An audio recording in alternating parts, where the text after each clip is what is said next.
Kabut di balik danau di atas. Kabut datang perlahan, seperti helai sutra yang melayang di antara pepohonan pinus. Pagi itu, alahan panjang terlihat seperti dunia yang terjebak di antara nyata dan mimpi.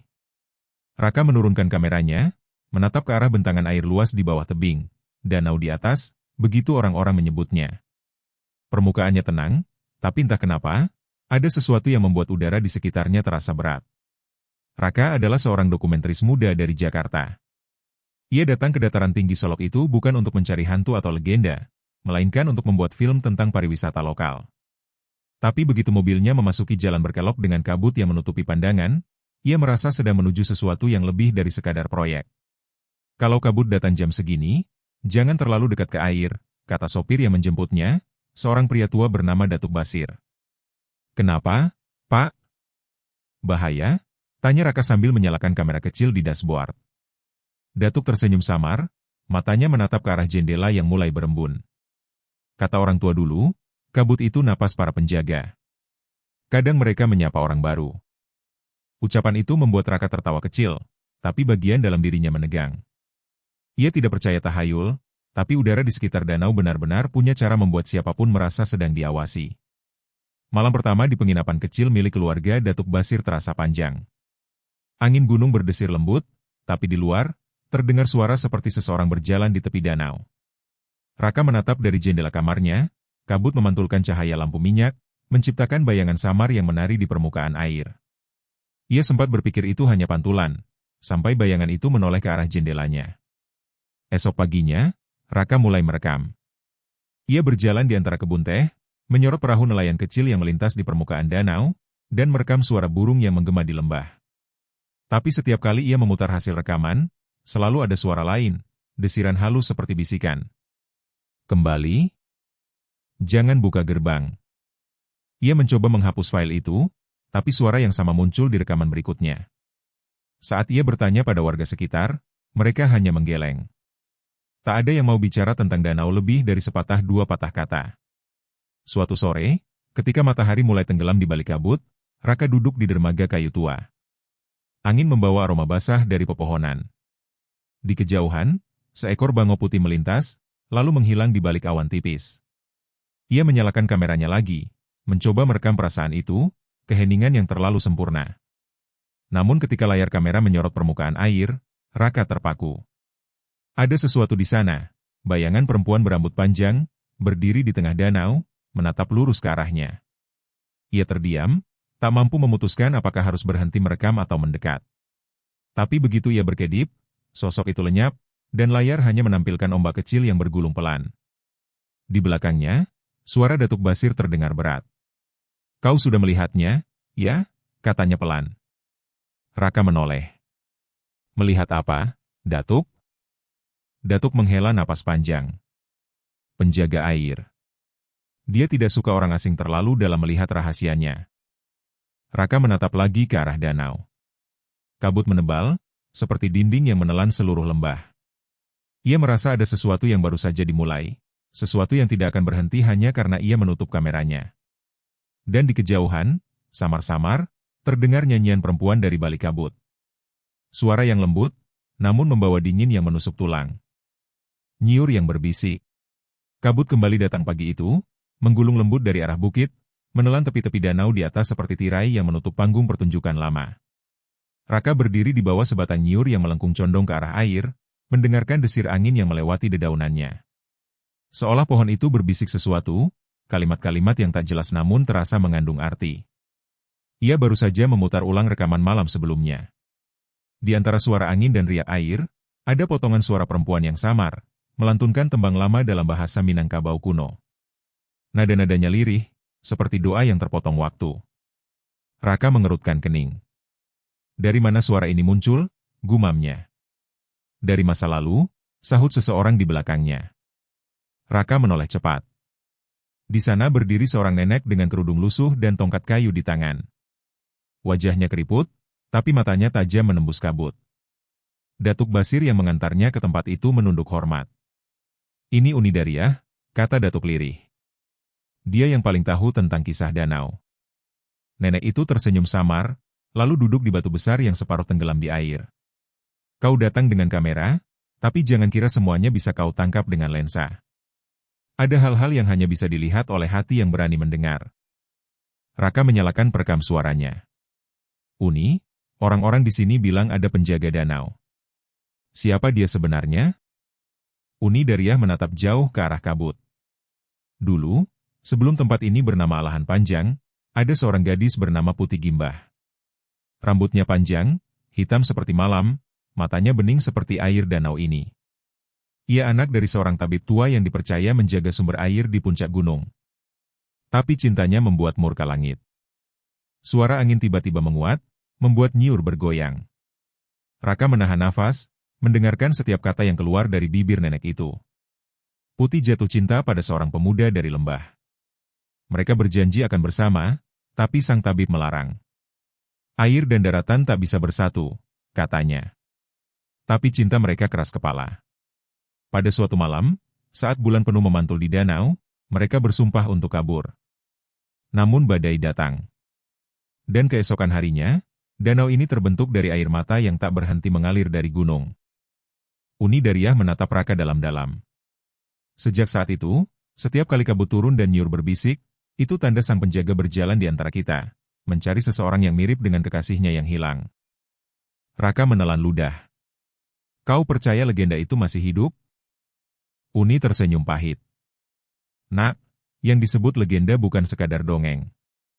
Ia adalah cara masa lalu mengingat kita. Raka terdiam. Dari kejauhan, terdengar bunyi ombak kecil memukul dermaga. Ia mengarahkan kameranya ke arah pohon Nyiur itu, mencoba menangkap momen magis tersebut. Tapi sesuatu di layar membuatnya merinding. Di balik daun Nyiur, tampak bayangan perempuan berdiri, rambutnya panjang menjuntai, menatap ke arah mereka. Ia berbalik spontan, tapi hanya ada kabut dan desir daun. Uni Dariah tetap menatap ke arah danau, tanpa ekspresi terkejut sedikit pun. Dia sudah tahu kau di sini, ucapnya pelan. Kau membuka gerbangnya semalam, lewat pandanganmu di air. Raka mundur setapak. Apa maksudnya? Setiap kali seseorang menatap danau dengan niat mencari, airnya akan menjawab. Tapi tidak semua jawaban bisa diterima manusia. Angin berembus kencang, membuat pohon Nyiur bergoyang hebat. Suaranya seperti ratusan bisikan perempuan yang saling bertumpuk. Di tengah kegaduhan itu, Raka mendengar jelas sebuah kalimat. Kembalikan yang diambil. Raka menatap Uni Dariah, tapi nenek itu sudah berdiri, berjalan pelan ke arah jalan setapak, meninggalkan jejak kaki di tanah basah. Pergilah sebelum senja, katanya tanpa menoleh. Kalau kau masih di sini setelah matahari jatuh, kabut akan tahu namamu. Raka berlari mengejar, tapi kabut menebal tiba-tiba, menelan jalan dan suara. Ia berusaha memanggil, namun hanya gema suaranya sendiri yang kembali. Ia berdiri sendirian di bawah Nyiur yang terus bergoyang, sementara danau di depannya memantulkan wajahnya sendiri, atau sesuatu yang menyerupainya, tersenyum dari balik permukaan air. Dan saat itu, Raka tahu, legenda yang diceritakan Uni Dariah bukan sekadar kisah. Ia baru saja mengetuk pintu masa lalu, dan sesuatu dari dalam telah mulai menjawab. Bayang di permukaan air. Pagi berikutnya datang tanpa suara. Kabut masih menggantung, tipis dan berlapis, menutupi sebagian besar permukaan danau di atas. Raka duduk di atas perahu kecil milik Datuk Basir, menatap ke arah air yang berkilau samar diterpa cahaya matahari yang malu-malu. Ia menyalakan drone, ingin merekam pemandangan dari atas, kabut yang melingkari danau itu terlalu indah untuk dilewatkan. Namun di balik niat profesional itu, hatinya tidak tenang.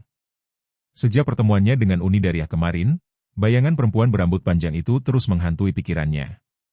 Ia bahkan sempat bermimpi semalam, berdiri di tepi danau yang kering, sementara seseorang memanggil namanya dari tengah pusaran air. Drone mulai naik perlahan. Gambar di layar ponselnya menampilkan panorama luar biasa, air danau biru keabu-abuan, hutan di sekelilingnya yang seakan membentuk dinding hidup, dan jalur kabut yang menari di atas permukaan seperti asap dupa. Raka tersenyum kecil, kagum pada keindahan yang ia tangkap. Tapi di detik berikutnya, senyum itu lenyap. Di tengah layar, tepat di tengah danau, tampak sosok samar berdiri di atas air. Ia tampak seperti perempuan, mengenakan kain putih panjang yang melambai-lambai. Raka menatap layar itu lekat-lekat. Ia memperbesar gambar. Sosok itu tidak bergerak, hanya berdiri, memandangi ke arah kamera drone, ke arahnya. Datuk, serunya. Lihat ini. Namun Datuk Basir sudah memalingkan wajah, menatap jauh ke arah tebing. Matikan itu, nak. Sekarang juga. Raka menoleh bingung. Kenapa? Ini penting. Bisa jadi penemuan menarik. Matikan, suara Datuk tiba-tiba meninggi, nadanya mengguncang. Jangan ganggu yang diam. Raka menekan tombol stop dengan tangan gemetar.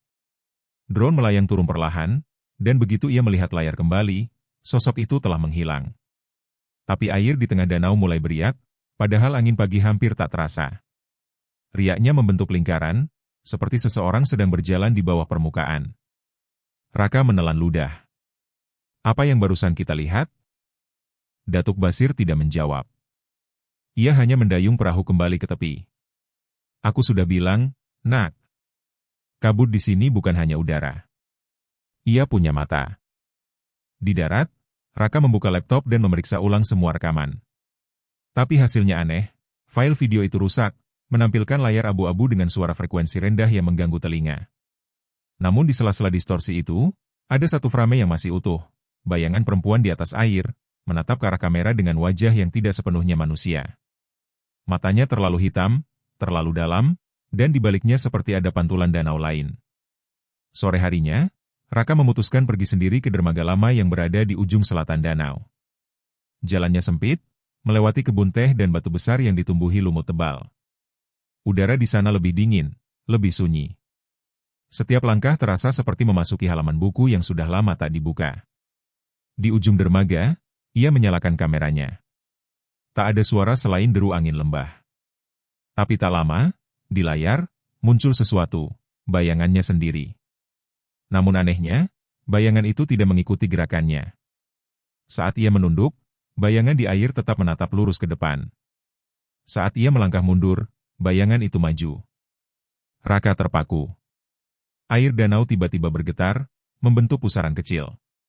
Dari dasar air yang jernih, tampak seperti jari-jari tangan yang muncul perlahan, menyentuh permukaan dari bawah. Raka melangkah mundur, tapi ujung dermaga berderit di bawah kakinya. Ia hampir terjatuh ketika mendengar suara samar dari arah belakang, suara perempuan yang sangat lembut. Kenapa kau melihatku, Raka? Ia menoleh cepat, tapi tak ada siapapun. Hanya kabut yang berputar, membentuk siluet samar di antara pepohonan. Dengan napas berat, Raka mematikan kameranya dan berlari meninggalkan dermaga. Tapi sebelum ia benar-benar menjauh, matanya sempat menangkap sesuatu di layar yang masih menyala sesaat. Wajah perempuan berambut panjang, basah, tersenyum di balik permukaan air. Malam itu, Raka menatap rekaman terakhir di kamar penginapan. Ia memajukan video frame demi frame, dan di menit terakhir, muncul sesuatu yang membuat darahnya berhenti mengalir. Di belakang dirinya, di tepian dermaga, tampak sosok perempuan itu berdiri. Tapi kali ini, ia memanggul sesuatu di tangannya. Sebuah kamera, milik Raka sendiri. Raka terpaku. Tangannya bergetar. Di luar jendela, angin kembali berembus, membawa suara nyiur yang berbisik, memecah keheningan malam. Bisikan itu terdengar lebih jelas kini. Kau sudah melihatku, sekarang giliranmu kulihat. Dan pada detik itu, semua lampu di penginapan padam. Rahasia rumah tua di pinggir jurang. Kabut menggulung lebih tebal dari biasanya. Langit di atas danau di atas tampak pucat, seperti kertas tua yang kehilangan warna. Sejak malam ketika rekaman itu menunjukkan sosok perempuan memegang kameranya, Raka tidak bisa tidur. Setiap kali memejamkan mata, ia melihat mata hitam itu, menatapnya dari balik air. Pagi itu, Datuk Basir mengetuk pintu kamarnya dengan wajah cemas. Raka, jangan rekam dulu hari ini, katanya pendek. Ada sesuatu yang tidak beres. Tapi Raka sudah menyiapkan tas kameranya. Kalau saya berhenti sekarang, film ini tidak akan pernah selesai, Datuk. Datuk menatapnya lama, lalu menyerahkan selembar peta kecil. Kalau begitu, pergilah ke tempat ini. Rumah tua di pinggir jurang. Ada seseorang di sana yang mungkin bisa menjelaskan semuanya. Tapi hati-hati, dia tidak selalu di dunia yang sama dengan kita. Ucapan itu terasa aneh, tapi rasa ingin tahu menuntun Raka lebih kuat daripada rasa takutnya. Ia berjalan menyusuri jalan setapak yang menurun, melewati ladang sayur dan kebun teh yang menghampar. Udara semakin lembab. Aroma tanah basah bercampur dengan wangi melati liar yang tumbuh di sepanjang tebing. Di ujung jalan, ia melihatnya, sebuah rumah kayu tua berdiri miring di tepi jurang.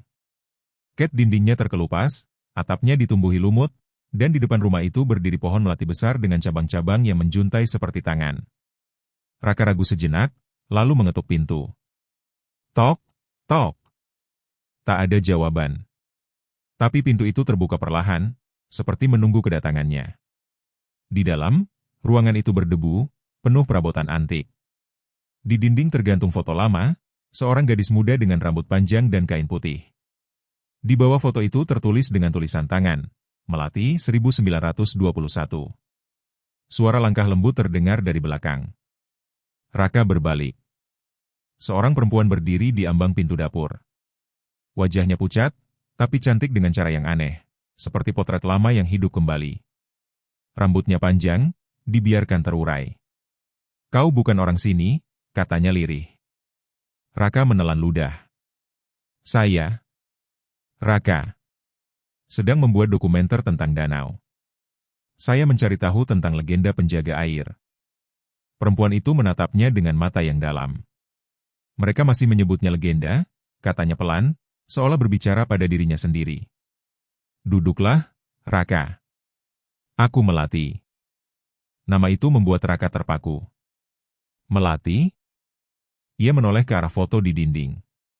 Wajahnya sama persis. Duduklah, katanya lagi, kali ini lebih lembut. Ia menuangkan teh dari teko tanah liat.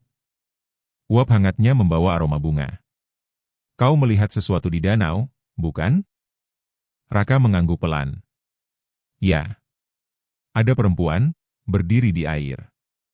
Dan dia memegang kamera. Melati tersenyum samar. Danau itu tidak hanya memantulkan dunia di atasnya, Raka. Ia juga menyimpan dunia di bawahnya. Apapun yang tertinggal di sana, bisa kembali, bila dipanggil oleh seseorang yang cukup penasaran. Raka merasakan kulit tengkuknya merinding. Kau tahu siapa dia? Melati menatap keluar jendela, ke arah kabut yang menggantung di atas air. Dia adalah bagian dari aku, dan bagian dari air itu. Dulu aku ingin melupakan masa lalu, tapi setiap kali seseorang menatap danau dengan niat merekam, ia membuka luka lama. Luka yang belum sempat ditutup. Luka? Raka memiringkan kepala. Maksudmu, kau bagian dari legenda itu? Melati tersenyum, tapi senyumnya menyedihkan. Aku adalah akhir dari kisah yang mereka takut ceritakan. Aku keturunan Putih Gimbah. Darah penjaga air mengalir di nadiku. Tapi aku menolak panggilannya. Angin berhembus dari arah jendela, menggoyangkan tirai lusuh. Raka melihat sesuatu di pantulan kaca, bayangan seorang perempuan lain berdiri tepat di belakang Melati. Wajahnya mirip, tapi lebih pucat, matanya kosong, dan rambutnya meneteskan air. Raka meneguk ludah, tak berani bicara. Melati perlahan menatap ke arah pantulan itu, tapi tidak terkejut. Dia yang kau lihat di air, katanya tenang. Bayangan yang seharusnya lenyap bersamaku, tapi terjebak di antara dua dunia. Ia meminjam wajahku, karena aku tidak sanggup menatap masa lalu sendiri. Raka mencoba menyalakan kameranya, tapi Melati memegang tangannya. Sentuhannya dingin, tapi lembut. Jangan rekam, katanya lirih. Ada hal yang lebih baik tidak diabadikan. Begitu kau merekamnya, batas antara kau dan dia akan menghilang. Raka menatap matanya. Ada sesuatu di sana, rasa sedih yang dalam, tapi juga ketakutan. Lalu apa yang harus saya lakukan? Melati berdiri, berjalan ke arah pintu, menatap jurang yang diselimuti kabut. Temui air di bawah. Hanya di sana kau akan mengerti. Tapi berhati-hatilah, Raka. Setiap jawaban menuntut sesuatu untuk dibayar. Raka ingin bertanya lagi, tapi ketika ia menoleh ke belakang untuk mengambil kameranya, dan kembali menatap arah Melati, rumah itu kosong. Tak ada siapapun. Pintu terbuka, berderit pelan diterpa angin. Ia keluar, tapi di luar hanya ada pohon melati yang bergoyang lembut. Dan dari antara cabang-cabangnya, sebuah kain putih tergantung, masih basah, meneteskan air. Raka menatap ke arah jurang. Di bawah sana, di balik lapisan kabut, terdengar suara lembut yang memanggil. Datanglah ke bawah, air menunggumu. Dan dari jauh, samar, suara nyiur kembali berbisik, membawa aroma bunga melati yang tak seharusnya mekar di udara senja. Kutukan dari masa silam. Kabut belum juga terangkat meski matahari sudah tinggi. Raka berjalan menyusuri jalan berbatu yang menurun ke arah selatan, mengikuti suara gemericik air dari kejauhan. Sejak pertemuannya dengan Melati di rumah tua kemarin, pikirannya tidak pernah tenang. Nama itu, Melati, seakan terus bergema di dalam kepalanya, bercampur dengan suara perempuan yang memanggil dari balik kabut. Datuk Basir sempat melarangnya pergi, bahkan menaruh tanda silang dari daun kelapa di depan pintu penginapan. Kalau kau terus mencari, Raka, katanya, kau bukan lagi tamu di sini. Kau bagian dari kisahnya. Tapi larangan itu hanya membuat Raka semakin ingin tahu. Ia merasa harus melihat sendiri apa yang dimaksud Melati dengan air di bawah. Setelah hampir 2 jam berjalan, jalan setapak mulai berakhir di tepi tebing. Dari sana, terbentang lembah hijau yang diselimuti kabut lembab. Di kejauhan, terdengar gemuruh air jatuh, dan di balik tirai putih itu, tampak kilauan biru danau di bawah. Jauh lebih gelap dari danau di atas, seakan menampung semua rahasia yang disembunyikan dunia di atasnya. Raka turun perlahan, mengikuti tangga batu yang nyaris tertutup lumut. Di tengah perjalanan, ia melihat sesuatu. Kain putih tergantung di ranting, masih basah, meneteskan air seperti baru diangkat dari danau. Dan di bawahnya, jejak kaki kecil menuju arah air. Ketika ia sampai di tepi danau, kabut membuka sedikit, seolah ingin memperkenalkan dirinya. Airnya begitu tenang, hitam kebiruan, tanpa pantulan. Tapi di tengah ketenangan itu, udara terasa berat, seperti menanggung beban cerita yang tak ingin diulang. Raka duduk di batu besar, menyalakan kamera, lalu memanggil lirih. Melati, kalau kau ada di sini, tunjukkan padaku kebenarannya. Air beria pelan, lalu tenang kembali. Lalu, dari permukaan, muncul cahaya redup seperti sinar bulan yang tenggelam di dasar danau.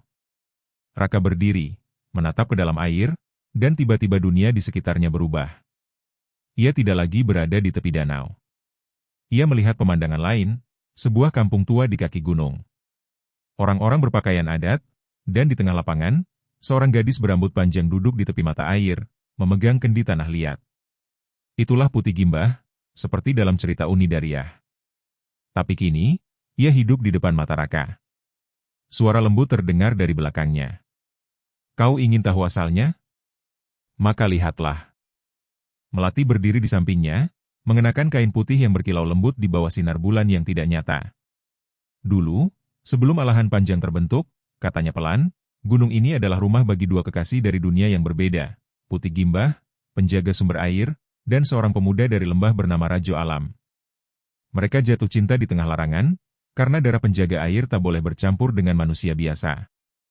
Raka mendengarkan, terhanyut dalam panorama yang berganti seperti film tua. Putih dan Rajo Alam terlihat di tepi sumber air, berpegangan tangan, berjanji untuk melawan nasib. Tapi di langit, awan hitam mulai berkumpul. Saat cinta mereka diketahui, lanjut Melati, langit mengamuk. Gunung bergetar. Air memancar deras dari puncak, menelan lembah. Putih Gimbah, dalam tangisnya, bersumpah, jika dunia tak izinkan kami bersatu, maka biarlah air memisahkan kami selamanya. Aku di atas, dia di bawah. Ledakan cahaya putih memancar, dan pemandangan itu berubah lagi. 2 danau terbentuk, satu di atas yang jernih, satu di bawah yang gelap. Suara gemuruh bergema, diikuti jeritan panjang yang merobek kabut waktu. Melati menatap Raka. Kutukan itu menjadi kenyataan. Danau di atas menampung roh penjaga air, sedangkan danau di bawah menampung kenangan manusia. Tapi cinta mereka tak pernah mati. Setiap kali seseorang menatap danau dengan hati yang ingin tahu, roh penjaga itu akan bangun, mencari wajah kekasihnya. Raka terdiam. Dan aku, mirip dengannya? Melati mengangguk perlahan. Rajo Alam. Dia punya tatapan seperti matamu. Itulah sebabnya danau memanggilmu. Ia tak ingin kehilangan lagi. Raka menatap air yang kini berputar perlahan. Lalu siapa kau, Melati? Kenapa kau tahu semua ini? Melati menunduk. Aku adalah pengingatnya. Setiap beberapa generasi, darah penjaga air lahir kembali. Aku mencoba menahan panggilan itu, tapi gagal. Ketika aku meninggal di rumah tua itu 100 tahun lalu, sebagian jiwaku tertinggal, menjadi bayangan yang kau lihat di danau. Ia menatap Raka dengan mata yang berkilau lembut. Sekarang, danau menuntut keseimbangan. Satu jiwa harus kembali ke air agar kutukan tetap tertutup. Jika tidak, air akan naik, dan dua dunia ini akan bersatu, membawa kabut abadi di atas alahan panjang. Raka menggeleng keras. Tidak. Aku tidak percaya takdir macam itu. Pasti ada cara lain. Melati tersenyum pilu. Semua orang selalu berpikir begitu. Tapi air tak bisa ditolak, Raka. Ia hanya menunggu saatnya. Kabut kembali menebal, menutup pandangan. Dalam kekaburan itu, Raka melihat Putih Gimbah dan Rajo Alam berpelukan di tengah pusaran air, sebelum tubuh mereka ditelan arus. Ketika pandangan kembali jernih, Melati sudah tidak ada. Hanya kain putih terapung di atas air, mengeluarkan cahaya lembut, sebelum perlahan tenggelam. Raka berdiri di tepi danau, napasnya tersengal. Kamera di tangannya mati, baterainya kosong seolah semua energi tersedot oleh udara. Tapi di layar yang padam, ia melihat pantulan wajahnya sendiri berubah perlahan, seperti wajah orang lain dari masa lampau yang sedang menatap balik. Suara lembut mengambang di udara, membawa aroma melati yang menyayat kenangan. Air di atas, air di bawah, cinta tak pernah tenggelam, hanya berpindah tempat untuk menunggu. Dan di kejauhan, kabut mulai bergerak menuju desa. Tanda dari dalam kabut. Senja turun dengan perlahan di alahan panjang, tapi kabut datang lebih cepat dari biasanya, menggulung dari arah dua danau sekaligus, naik ke dataran tinggi seperti makhluk hidup yang sedang mencari jalannya kembali. Dari jendela penginapan, Raka melihat langit berubah warna menjadi keprakan, lalu buram. Ia bisa mendengar suara angin yang bukan sekadar angin, melainkan seperti tarikan napas panjang dari sesuatu yang baru saja terbangun setelah lama tertidur. Sudah 2 hari berlalu sejak pertemuannya di danau di bawah. Raka tak lagi memegang kameranya. Ia merasa setiap kali ia menyalakannya, udara di sekitarnya berubah, seolah alat itu membuka jendela ke masa yang seharusnya tetap tertutup. Namun malam ini, seluruh desa seolah ikut bergetar. Anjing-anjing menggonggong ke arah kabut, suara ayam jantan terdengar sebelum waktunya, dan dari kejauhan, suara lonceng tua dari surau di bukit berbunyi sendiri. Datuk Basir mengetuk pintu kamarnya, wajahnya lebih pucat dari biasanya.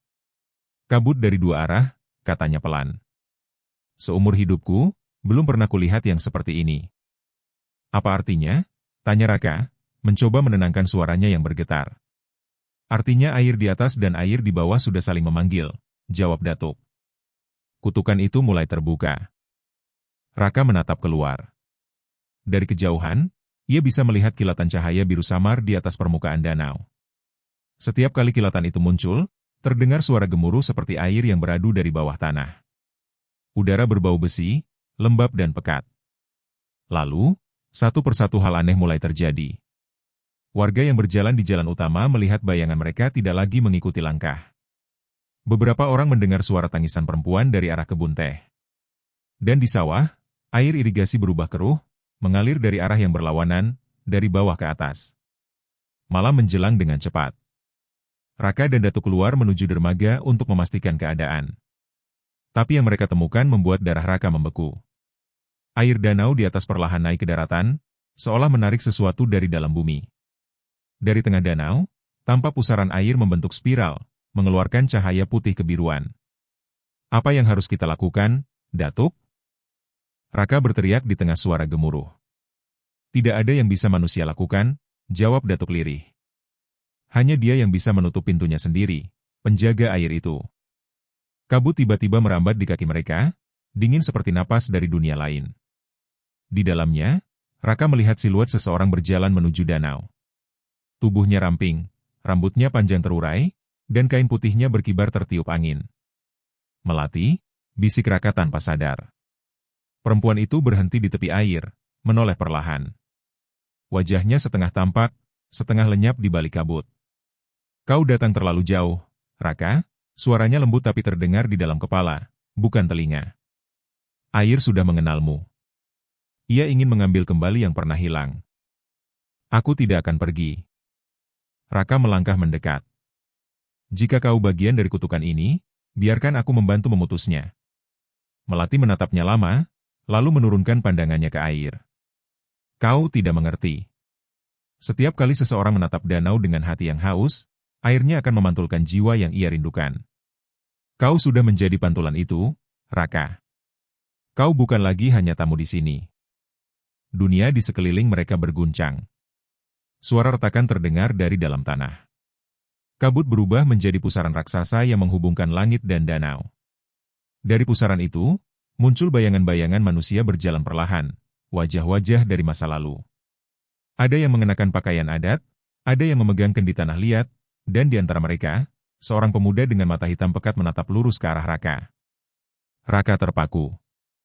Rajo alam, bisiknya, mengenali wajah itu seperti mengenali dirinya sendiri.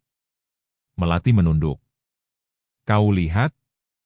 Ia telah kembali melalui dirimu. Dunia atas dan dunia bawah tak lagi terpisah. Kabut ini adalah tanda, batas telah retak. Pusaran air semakin besar. Angin berputar membawa aroma melati, bercampur dengan bau lumpur basah dan garam. Raka hampir terhempas ke belakang, tapi Melati menahannya. Tangannya dingin seperti es, namun genggamannya kuat. Pergilah, Raka. Tinggalkan tempat ini sebelum semuanya menyatu. Aku tidak bisa. Aku belum mengerti bagaimana mengakhirinya. Melati memejamkan mata, menahan air mata yang tak sempat jatuh. Untuk menutup gerbang air, seseorang harus kembali ke tempat asalnya. Aku, atau kau. Petir menyambar di langit, membuat permukaan danau berpendar seperti kaca pecah. Bayangan-bayangan di air mulai memudar, tapi satu sosok tetap tinggal, putih gimbah, dengan mata sendu dan rambut yang mengalir seperti arus sungai. Ia menatap Melati dengan senyum lembut, senyum yang tidak manusiawi, namun penuh kasih. Raka memandang keduanya bergantian, jantungnya berdetak keras. Kalau aku pergi, semua ini akan terus terjadi. Tapi kalau aku bertahan, kau akan menjadi bagian dari air, potong Melati, suaranya nyaris tenggelam dalam gemuruh. Kabut semakin pekat. Suara air naik seperti ribuan bisikan yang tumpang tindih. Dari dalamnya, Raka mendengar sesuatu yang tak bisa ia pahami sepenuhnya. Bahasa tua, mungkin doa, mungkin peringatan.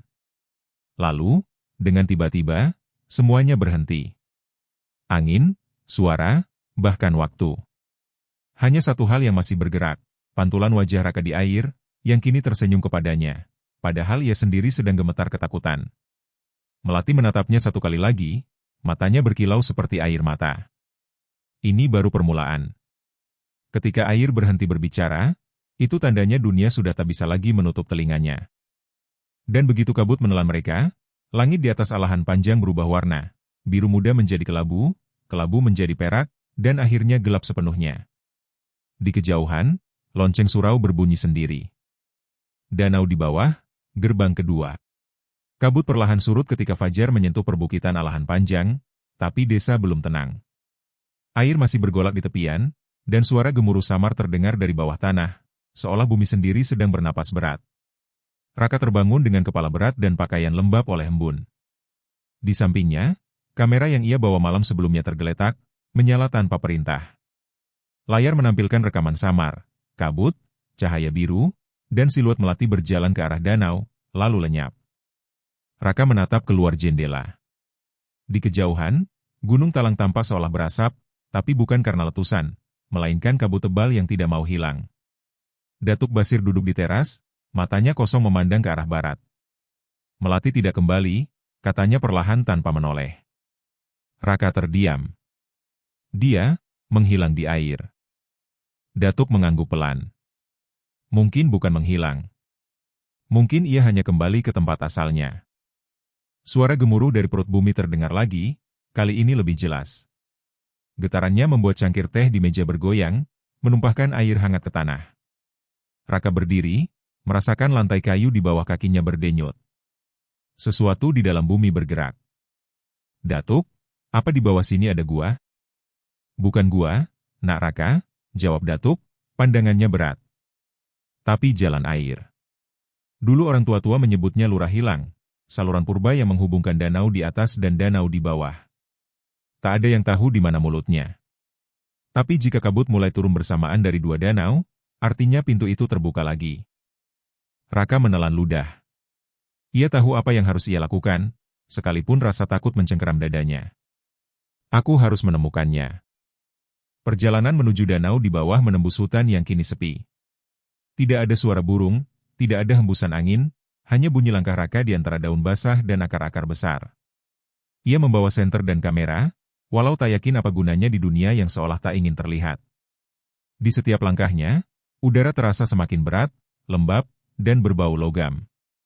Saat tiba di tepi danau, airnya tampak lebih hitam dari sebelumnya. Permukaannya tenang, tapi di bawahnya, ada gerakan halus seperti arus yang berputar perlahan. Di antara kabut tipis, Raka melihat sesuatu yang aneh. Sebuah batu menonjol di pinggir tebing, separuh tertutup lumut, tapi memancarkan kilau samar seperti logam tua. Ia mendekat.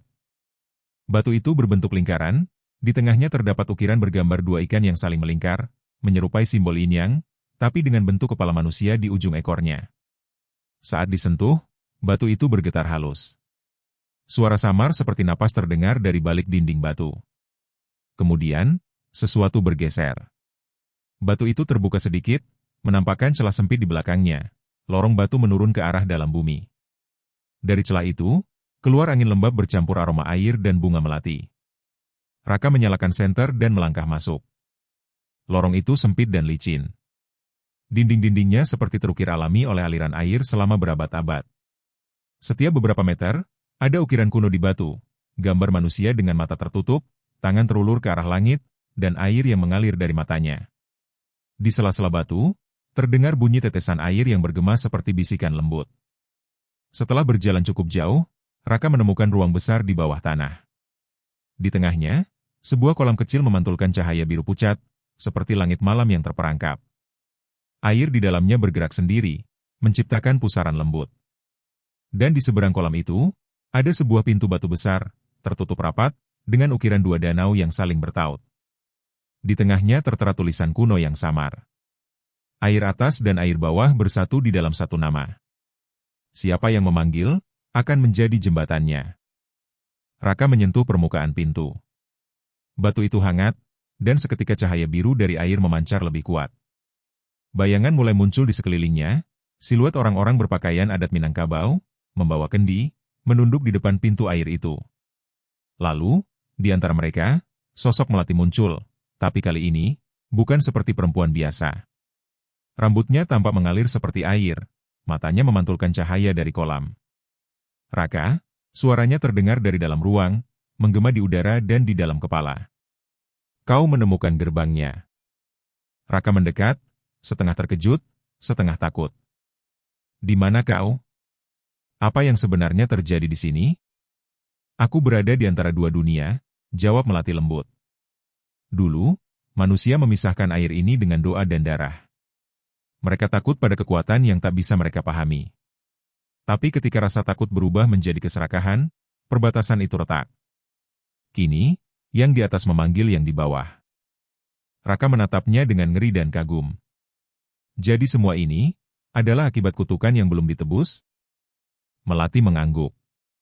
Kutukan dari cinta yang dikhianati, dari sumpah yang tak ditepati. Air menyimpan semuanya, nama, wajah, ingatan. Termasuk namamu. Apa maksudmu? Raka melangkah maju. Rajo alam tidak mati di perang yang mereka ceritakan. Ia ditenggelamkan. Dan jiwanya menunggu tubuh baru untuk kembali. Raka terdiam. Suara air kini terdengar seperti degupan jantung. Ia menatap permukaan kolam, dan di sana, pantulannya bukan lagi dirinya. Wajahnya berubah menjadi wajah seorang pemuda berpakaian adat dengan tatapan tajam yang sama seperti dalam legenda. Tidak, bisik Raka, mundur perlahan. Aku bukan dia. Tapi air telah memilih, kata Melati. Gerbang telah mengenalmu. Jika kau menolak, dunia akan tenggelam.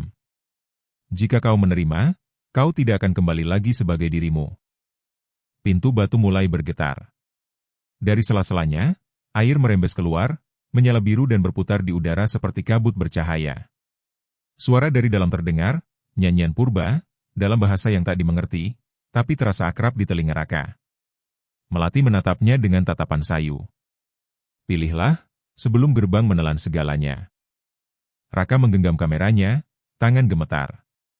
Di layar, cahaya biru memantul seperti gelombang hidup. Ia tahu apapun yang ia lakukan sekarang akan menentukan apakah dunia ini akan tenggelam, atau diselamatkan dengan harga dirinya sendiri. Air mulai naik, menyentuh kakinya, dingin seperti jari-jari masa lalu yang memanggil pulang. Dan saat langkah terakhirnya maju ke arah pintu itu, suara melati bergetar, antara harapan dan perpisahan. Gerbang kedua telah terbuka. Yang datang dari atas, kini menyatu dengan yang di bawah. Cahaya membanjiri ruangan, menelan segalanya. Sungai yang menelan waktu. Cahaya biru dari gerbang kedua menyilaukan segalanya, lalu sunyi. Ketika Raka membuka matanya, dunia telah berubah.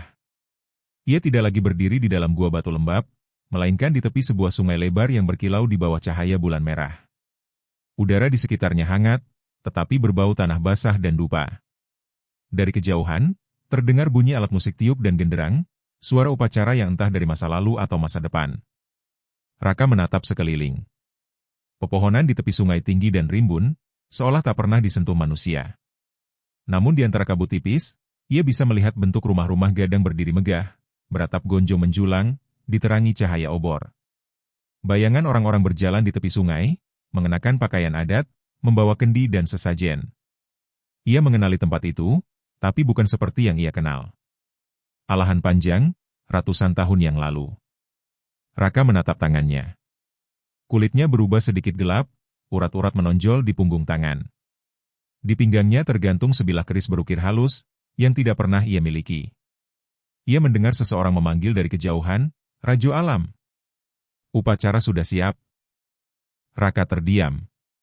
Nama itu menusuk pikirannya seperti gema dari kehidupan lain. Ia berbalik dan melihat Datuk Basir, tapi bukan Datuk Basir yang tua dan renta. Lelaki itu kini gagah, mengenakan salwak hitam dan jubah emas, berdiri di antara para tetua. "Datuk?" Lelaki itu menatapnya lama, lalu menunduk hormat. Anak sungai telah kembali ke muaranya. Waktu telah berputar, Rajo Alam. Kini saatnya menebus yang dulu kau buka. Raka memundurkan langkah. "Tidak, aku bukan dia. Aku Raka. Aku..." Namun suaranya tenggelam oleh tiupan tanduk upacara. Dari arah sungai, perempuan-perempuan berpakaian putih menari membawa bunga melati. Di antara mereka, satu sosok berdiri diam, melati. Matanya menatap lurus ke arah Raka, tanpa emosi, seperti mengenali dan tidak mengenali sekaligus. "Air sudah siap menerima persembahan," kata melati lirih, suaranya menggema di kepala Raka. "Kau tinggal memilih, menutupnya dengan dirimu, atau membiarkannya terbuka selamanya." Raka merasa dunia berputar. Sungai di depannya tiba-tiba berubah warna, dari biru menjadi hitam, dari hitam menjadi perak. Permukaannya beriak, menampakkan bayangan dunia lain, desa modern dengan jalan aspal, kamera jatuh di lumpur, dan tubuhnya sendiri yang terbaring di tepi danau. Dua realitas saling tumpang tindih, seperti dua lembar kaca yang menempel. Ia melihat dirinya sendiri dari dua sisi waktu, Raka si pewarta, dan Rajo Alam sang legenda. Suara dari langit terdengar, bukan seperti guntur, melainkan seperti 1000 orang berbicara bersamaan. Air tak memilih benar atau salah. Ia hanya mengingat. Yang lupa, akan tenggelam. Raka menatap ke arah sungai. Ia tahu bahwa di sanalah pusat dari segalanya, tempat di mana dua danau bertemu di bawah tanah, tempat waktu berlipat dan menelan dirinya sendiri. Kabut turun dari bukit, membentuk lingkaran di atas sungai. Dalam pusaran itu, muncul bayangan putih gimbah, wajahnya tenang tapi matanya merah menyala. Cinta dan dendam tak bisa hidup berdampingan. "Kau, pewaris air, tentukan jalanmu." Melati melangkah mendekat, suaranya bergetar. "Jika kau menutup gerbang itu, aku akan lenyap. Tapi jika kau membiarkannya, dunia atas akan ikut hanyut bersamaku." Raka menatap keduanya. Di belakangnya, dunia modern tanpa retak. Kamera yang ia bawa bergetar, memancarkan cahaya dari lensa. Ia tahu setiap detik yang ia ambil dari dunia ini kini akan menjadi kenangan terakhirnya. "Tidak ada dunia yang benar-benar hilang," katanya pelan. "Yang ada hanya cerita yang lupa diceritakan." Ia berjalan ke tengah sungai. Airnya dingin tapi lembut, berputar di sekitar kakinya seperti menyambut. Melati menatapnya, antara ingin menghentikan dan membiarkan.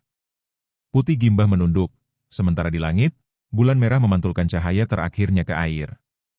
Raka mengangkat tangannya, menyentuh permukaan air yang kini bersinar seperti kaca cair. Kalau dunia ini lahir dari kisah yang tidak selesai, ia berbisik, biar aku jadi kalimat terakhirnya. Suara keras mengguncang langit. Sungai tiba-tiba terbelah, memancarkan cahaya putih menyilaukan. Semua bayangan menjerit, dan waktu runtuh seperti pasir yang ditarik ke satu titik. Rumah gadang, gunung, hutan, semuanya larut ke dalam air yang kini mengalir ke atas. Raka melihat kilasan, wajah Melati tersenyum di antara cahaya, Datuk Basir mengucap doa, dan kamera di dunia nyata menyala untuk terakhir kalinya, merekam pusaran air yang menyedot langit. Lalu, semuanya diam. Pagi berikutnya, warga Alahan Panjang menemukan sesuatu di tepi danau di atas. Sebuah kamera terdampar di lumpur, lensanya menghadap ke air. Saat mereka memutarnya, hanya satu rekaman tersisa. Di layar terlihat Raka berdiri di tepi danau, tersenyum ke arah kamera. Di belakangnya, kabut perlahan naik, menutupi wajahnya hingga hilang. Dan di ujung rekaman, terdengar suara samar, seperti bisikan di antara desir angin dan ombak kecil. Air tidak pernah melupakan namamu. Suara terakhir dari Alahan Panjang. Pagi di Alahan Panjang turun perlahan, diselimuti kabut lembut yang menggantung di atas hamparan kebun teh dan dua danau yang berkilau keperakan. Dari kejauhan, Gunung Talang berdiri diam, seperti penjaga tua yang baru saja melewati malam panjang. Tapi pagi itu berbeda, udara terlalu sunyi. Tak ada kokok ayam, tak ada suara air sungai. Hanya desir pelan angin yang membawa aroma logam dan tanah basah. Sekitar pukul 7, sekelompok warga yang hendak memeriksa kondisi danau di atas setelah gempa semalam menemukan sesuatu terdampar di antara lumpur dan akar pohon. Sebuah kamera yang masih menyala, meski sebagian tubuhnya telah retak dan tertutup lumpur. Layar kecilnya berkelip pelan, menampilkan ikon baterai yang sekarat. Di sisi kamera, tertulis nama yang mereka kenal, Raka Widarsa. Mereka tak menemukan tubuhnya. Hanya bekas jejak sepatu menuju tepi air, lalu berhenti di sana. Beberapa jam kemudian, tim pencarian datang bersama Datuk Basir. Wajah Datuk tampak lebih tua dari sebelumnya, matanya merah seperti habis menangis semalaman. Ia memegang kamera itu dengan hati-hati, seolah benda itu rapuh seperti ingatan. Dia sudah menyatu, gumamnya lirih. Datuk, maksudnya? Tanya salah satu warga. Datuk tidak menjawab. Ia hanya menatap ke arah danau yang berkilau di bawah sinar matahari. Air menelan waktu. Tapi bukan berarti waktu berhenti. Kamera itu dibawa ke kantor kecil di pusat nagari. Saat dinyalakan, hanya ada satu file yang bisa diputar. Di layar, tampak wajah Raka, lelah, tapi matanya menyala dengan ketenangan aneh. Ia berdiri di tepi danau, angin bertiup pelan, dan suara gemuruh samar terdengar di latar. Jika kau menonton ini, katanya pelan, berarti aku tak kembali dari sisi air. Ia menarik napas dalam, menatap langsung ke lensa. Alahan Panjang bukan hanya legenda. Ini adalah perbatasan yang dijaga oleh mereka yang pernah terlupakan. Dua danau ini, di atas, dan di bawah, bukan sekadar air. Mereka adalah dua wajah waktu. Yang satu menatap masa lalu, yang lain masa depan. Raka menunduk, seolah mendengar sesuatu di bawah tanah. Kamera bergetar, lalu ia melanjutkan dengan suara bergetar. Aku sudah melihat apa yang tersembunyi di antara keduanya. Jalan yang tak boleh dibuka, tapi juga tak bisa ditutup selamanya. Dan aku tahu kini, kutukan itu bukan murka, tapi janji. Janji untuk menjaga keseimbangan antara ingatan dan lupa. Angin bertiup makin kencang. Di belakang Raka, kabut mulai naik dari permukaan danau, melingkupi tubuhnya perlahan.